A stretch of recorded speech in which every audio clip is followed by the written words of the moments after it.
Just a few months ago, U.S. unemployment was as close to zero as it had been in half a century. Companies were desperate for workers. A 2019 report from the Society for Human Resource Management found that 83% of recruiters had had trouble finding good candidates in the prior year. That's not true any longer. Nearly 20 million Americans are still receiving unemployment benefits.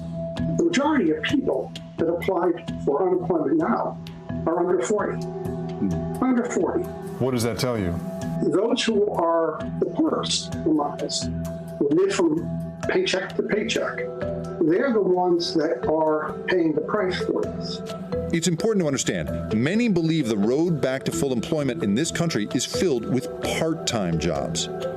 The nation's largest platform for hiring hourly workers, Snagajob, estimates that of the 30 million Americans furloughed or laid off right now, only a third of them will be rehired by their employers in the near term. And then the remaining 20 million, will either be looking for completely new employment in sectors like grocery and warehousing, or if they want to return to their employer, the way to sort of still stay engaged on both sides is to be able to at least pick up shifts in the interim on more of a part-time basis, or really on demand.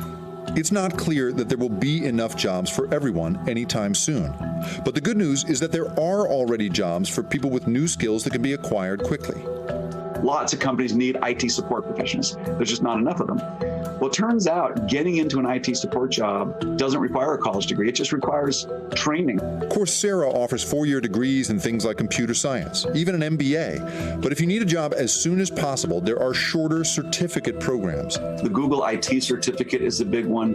IBM has a data science certificate. These are all designed for people with no college degree and no background in the field. Does it take a certain kind of person to have the self-discipline and the sort of get up and go, especially at as depressing a time as this, to make it through an online course and wind up qualified for a job? So I think if it's a high-quality course that's engaging, can lead to a job, and the learner is interested in finishing it, the completion rates can be much higher.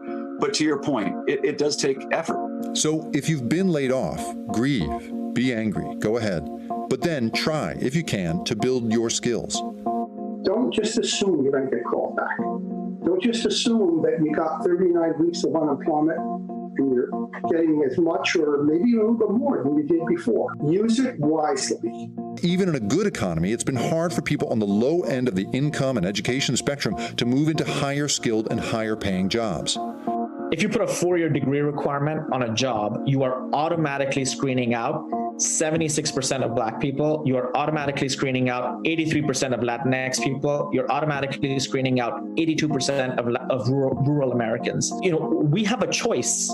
Do we want to have a more resilient and more equitable recovery going forward, or do we want to slip into these bad habits that we've had, for the last really 30 years or so in the labor market, that does not provide opportunity even when we do have jobs coming back? Hey, NBC News viewers, thanks for checking out our YouTube channel. Subscribe by clicking on that button down here, and click on any of the videos over here to watch the latest interviews, show highlights, and digital exclusives. Thanks for watching.